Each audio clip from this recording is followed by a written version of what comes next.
For this assignment, in our assigned groups, we had to compose, synchronise a dub for the BBC TV broadcast and Dolby 5.1 cinema and flash video. The short film was provided by our tutor, and it was of people and students performing at Upper Brown Street, which is one of Leicester College's own theatre.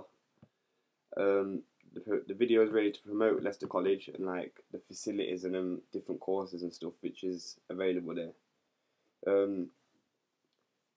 Yeah, we had to dub our 3 audio mixes required, paying close attention to the standards. Like this is the BBC standards for the BBC TV broadcast, obviously, and then the Dolby guidelines for the cinema mix 5.1.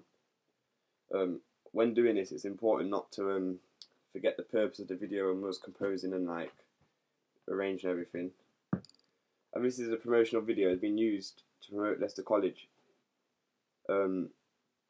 Everything that was produced and created to create these dubs and mixes was created inside Leicester College's studios. The composition was made up of live recordings and synthesized MIDI drum beats and other elements. This was done to represent the many different types of making music and ways of making music within Leicester College. Although the video is of a live setup, recordings of normal sound you hear in the studio were like added in as like little effects, such as like the plugging and unplugging of a jack into an amp and the sound of an Apple Mac being started. This was done to also incorporate inappropriate parts of the video. Narration was deemed to be important to get the message across about the college, as people who watch the video and hear the music will not necessarily know what the video is promoting and the different facilities and courses on offer. As all of the music in the video was recorded and produced within Leicester College's facilities, the mixture of live recordings and MIDI notes was also done to not so people don't miss this point. The narration was done by myself and another member of the group. This was recorded using the M419 condenser microphone inside Leicester College's live room. It was important to include relevant and important information in the narration without boring the audience and without losing the initial point of the video, which is obviously to promote Leicester College's facilities and showcase work which is created and produced inside of its establishment. We did some research on some flash mobs and promotional videos from other universities and educational establishments, but when dissecting these movies, we all quite decided that most of the movies were too dialogue heavy and quite boring, and I personally felt this took my attention away from the video and what is happening in the video and just lost focus with the boring and drony speech. So we didn't want to do this in our movie, obviously, so we've just tried getting around that. One of the recordings was less clear and sounded boxy, so we did not use that with the narration. This was then chopped up and placed in relevant parts. This was also done as this is a promotional video and a good way to people to get the message across. If for example, when it was the Ableton training logo came up on the screen, the narration part about Ableton was put there.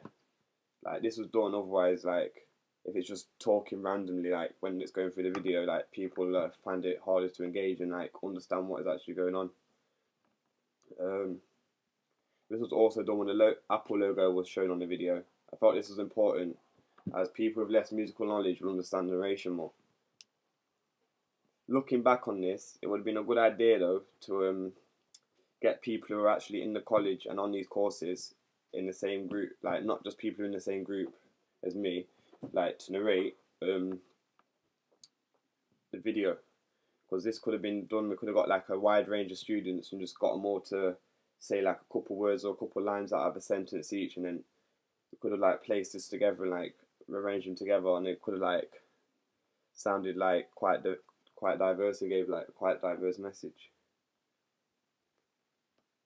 The track started with a MIDI drum beat which was produced inside Logic. This starts as quite a relaxed and calm beat, almost ambient. This is what we call the electronic section.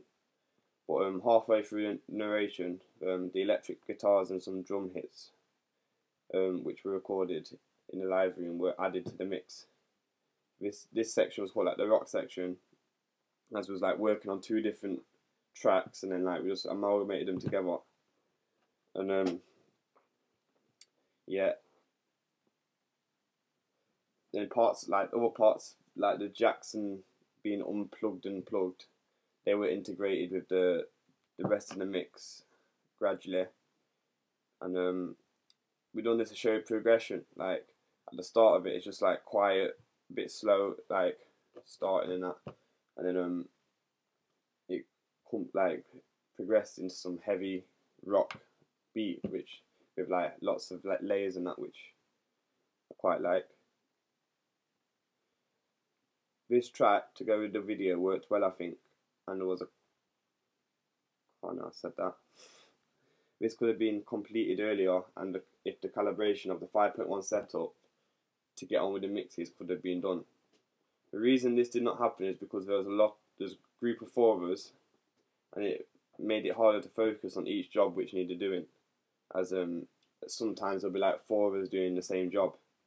So like if I was doing this group work again, I would think it would be better to just break down every job that he's doing, and then assign these jobs and roles to different members of the group. Then everyone can go off and do these jobs, and then as a group we can like arrange everything and like put it together as one. But like the actual initial jobs, like just different recordings and like just like information research and that, like it could have all been done by separate people at separate times instead of just all being around the one computer and doing it at once.